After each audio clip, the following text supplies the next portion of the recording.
Mark and Priscilla get Meta.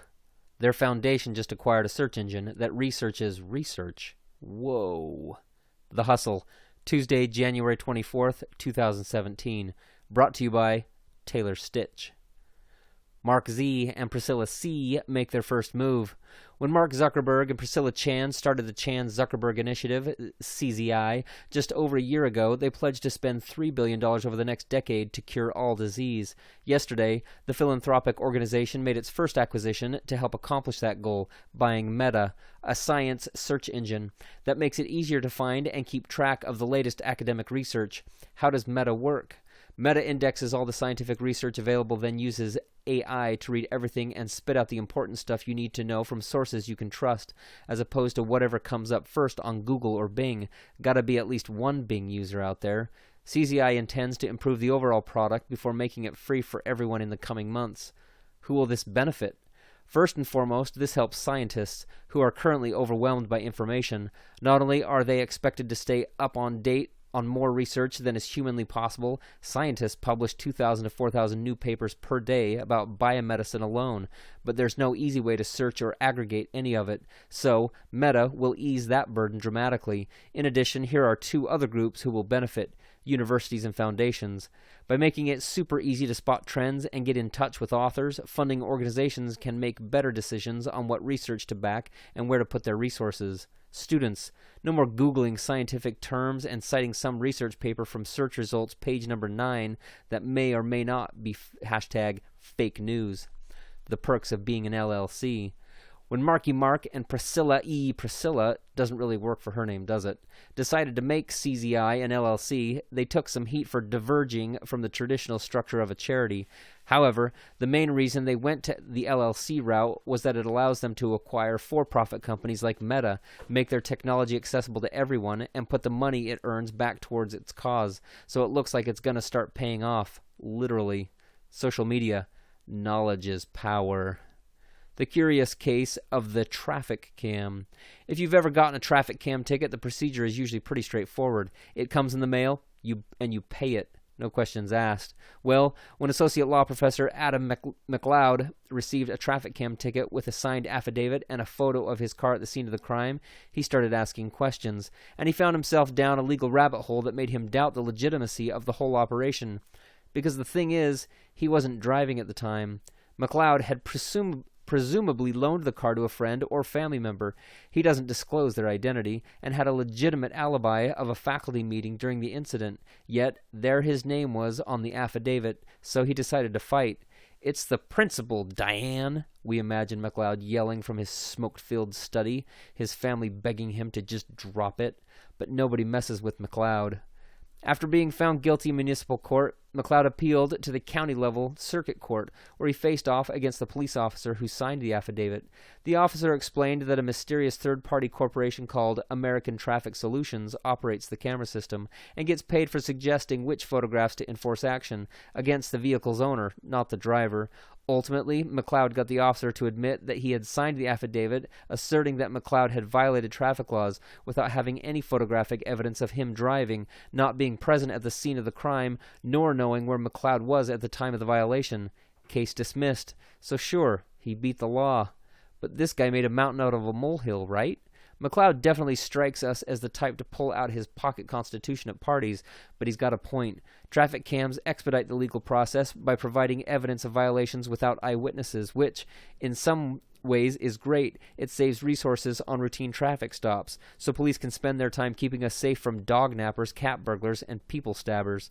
However, they don't always produce evidence of the actual person who committed the crime, which puts the responsibility of the car owner to defend themselves or take responsibility for whatever traffic crimes their irresponsible acquaintances commit. Social media. Yellow means floor it. Tech leaders need to stop watching The Walking Dead. According to the New Yorker, some Silicon Valley leaders are legitimately preparing for the end of the world. And we're not talking about stashing water bottles, crackers, and the latest editions of Us Weekly in a cabinet above the refrigerator. It's much more serious and bizarre than that. Take Steve Huffman, for instance. The CEO of Reddit recently underwent vision correction surgery to improve his odds of surviving a disaster, whether natural or man-made.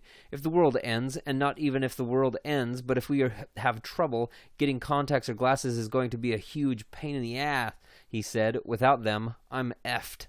Again, this is not The Onion. This is real. Here are two more examples. Marvin Liao, a partner at 500 Startups, bought weapons and took up archery. Antonio Garcia Martinez, a former Facebook executive, bought 5 acres on a remote island, set it up with generators, and purchased thousands of rounds of ammunition. Why they buggin'? Apparently, the main reason tech leaders are so worried is due to our growing dependence on technology. In other words, they're frightened by the very thing they helped create. The irony there is almost laughable. That said, perhaps these people know something we don't?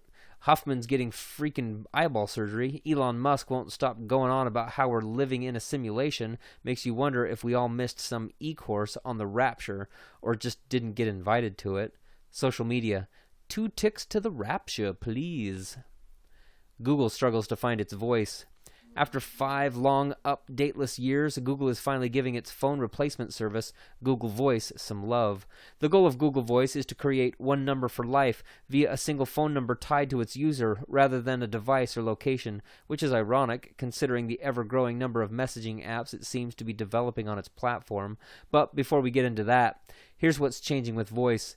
The update will feature a more intuitive design with group chat, threaded conversations, voicemail transcription, and the ability to respond to messages in the notification panel.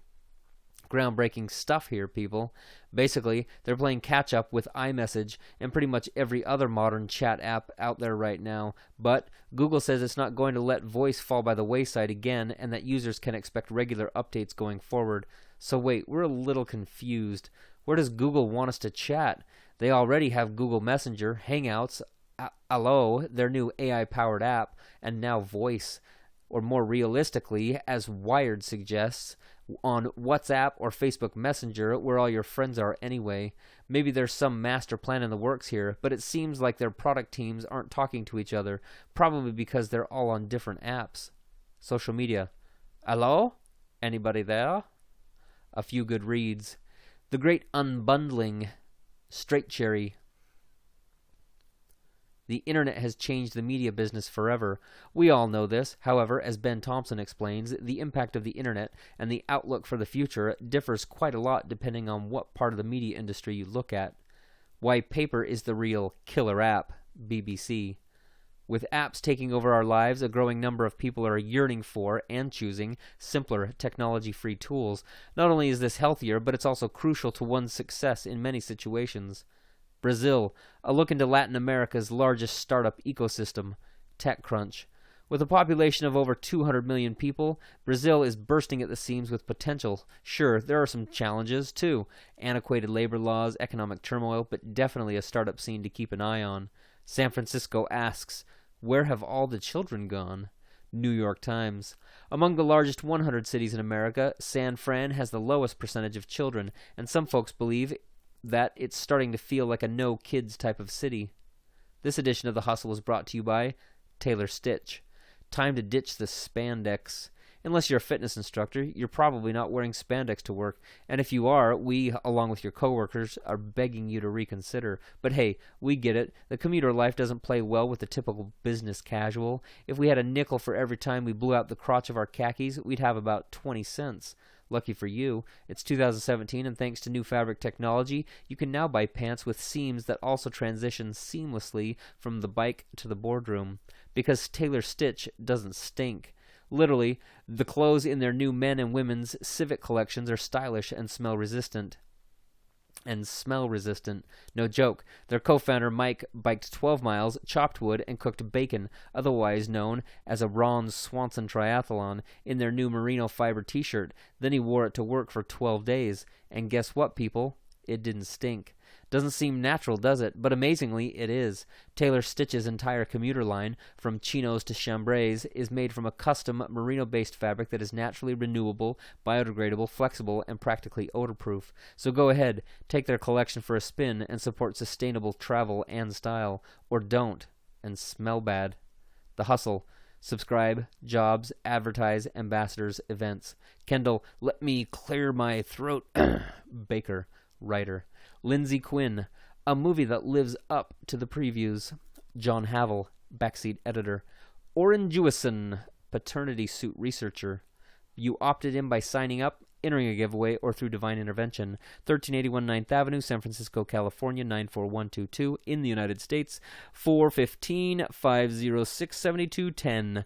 Never want to hear from us again? Break our hearts and unsubscribe.